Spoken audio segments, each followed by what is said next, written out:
আল্লাহর নবী আর একটা কথা বলেছেন, সেটা হলো এই, পৃথিবীর মানুষ শুনে রেখো, কেউ যদি মজাক করে হলেও মিথ্যা না বলে, কেউ যদি মজাক করে হলেও মিথ্যা না বলে, আমি মুহাম্মদ সাল্লাল্লাহু আলাইহি সাল্লাম তাকে জান্নাতে একটা ঘর নিয়ে দিব। মজাক করে হলেও যদি কেউ মিথ্যা না বলে, আমি মুহাম্মদ সাল্লাল্লাহু আলাইহি সাল্লাম তাকে জান্নাতে একটা ঘর নিয়ে দিব। এই লোকটার শাস্তি হবে বিচারের দিন পর্যন্ত, পরে জাহান্নামও হতে পারে, জান্নাতও হতে পারে। তারপরে যে দেখলেন লোকটা চিত হয়ে শুয়ে রয়েছে, পাশ থেকে পাথর মেরে মাথাকে ভেঙে চৌচির করা হচ্ছে, ইনি হচ্ছেন মাওলানা মানুষ, আলেম মানুষ।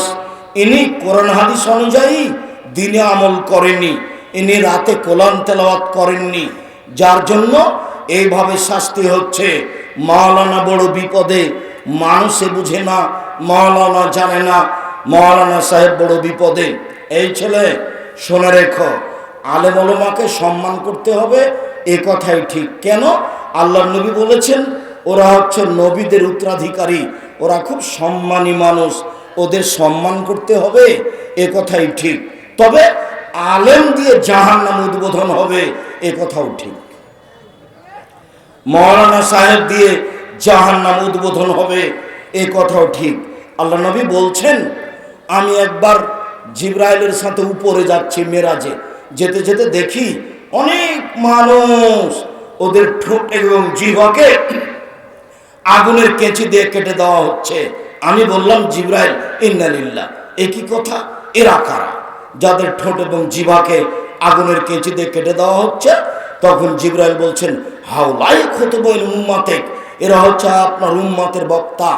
যারা বক্তৃতা করত, আমল করত না, তাদেরই এইরূপ ঠোঁট এবং জিহ্বাকে কেটে দেওয়া হচ্ছে।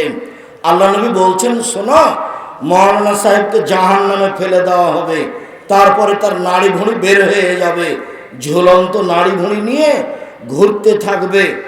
গরুর পায়ে ধান মারলে গরু যেমন ঘুরে, এটা কি দেখেছেন কোনোদিন?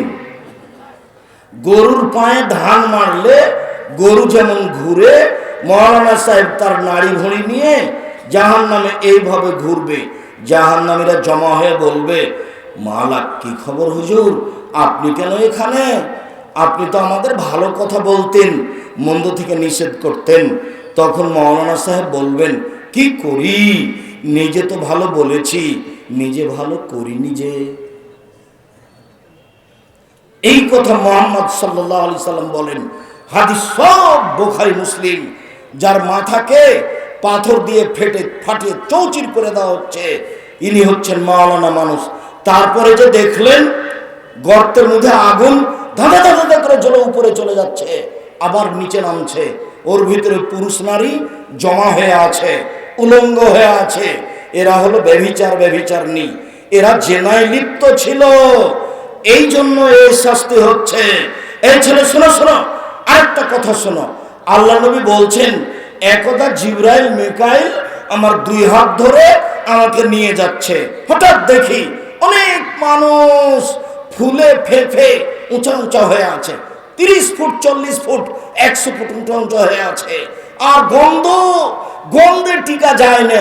মনে হচ্ছে যেন তারা গ্রামের টয়লেট, মনে হচ্ছে যেন তারা গণশৌচাগার, মনে হচ্ছে যেন তারা গ্রামের টয়লেট, মনে হচ্ছে যেন তারা গণশৌচাগার, গন্ধে টিকা যায় না। আমি বললাম, জিবরাইল, এরা কারা?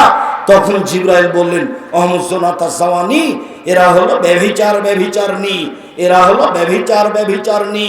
আল্লাহ নবী বলেন, হাদিসে একটু দুর্বলতা আছে, যারা ব্যভিচার মহিলা ওদের লজ্জা স্থানের গন্ধে, যারা ব্যভিচার মহিলা ওদের লজ্জা স্থানের গন্ধে জাহান্নামীরা জাহান্নামে টিকতে পারবে না। নাউজুবিল্লাহি মিন জালিক, নাউজুবিল্লাহি মিন জালিক, আস্তাগফিরুল্লাহ ওয়া আতুবু ইলাইহি। এই ছেলে, এখান থেকে উঠার আগে যত মেয়ের নাম্বার আছে তোমার মোবাইলে সব মিটিয়ে দিয়ে উঠবা। বক্তব্যের সাথে মুনাফিকি করো না, জিন্দেগিতে আর এই মেয়ের সাথে কথা বলো না। তুমি যে মেয়ের সাথে জেনার গল্প করো, তুমি মনে রাখো ওই মেয়ের সাথে আরো 1000 জনের জেনার গল্প হয়। আর ওই ইতর শ্রেণীর মহিলা পুরুষ মানুষকে ধ্বংস করে, ওই মহিলারও লজ্জা থাকা উচিত এবং তার বোঝা উচিত যে ছেলের সাথে আমি জেনার গল্প করি ওই ছেলের আরো হাজারো মেয়ের সাথে জেনার গল্প হয়। অতএব মহিলাকে বলছে মেয়ে, তোমাকে বলছে শোনো, তোমাকে বলছি তুমি মেয়ে মানুষ, আর জীবনে কোনোদিন কোনো পুরুষের সাথে মোবাইলে গল্প করবে না। তোমার উচিত, তোমার আব্বার একটা মোবাইল আছে, রিং হচ্ছে, ধরবা না। রিং হচ্ছে হচ্ছে হচ্ছে ধরবাই না। ধরো যদি, আসসালামু আলাইকুম, যে কে বলছিলেন? আমার আব্বা বাড়িতে নেই, অন্য সময় কথা বলিয়েন। তোমার কণ্ঠটা হবে শক্ত। আর তুমি যদি অন করে দে বলো ভাইয়া কি বলছিলেন ভাইয়া, তাহলে জেনা বাড়বে।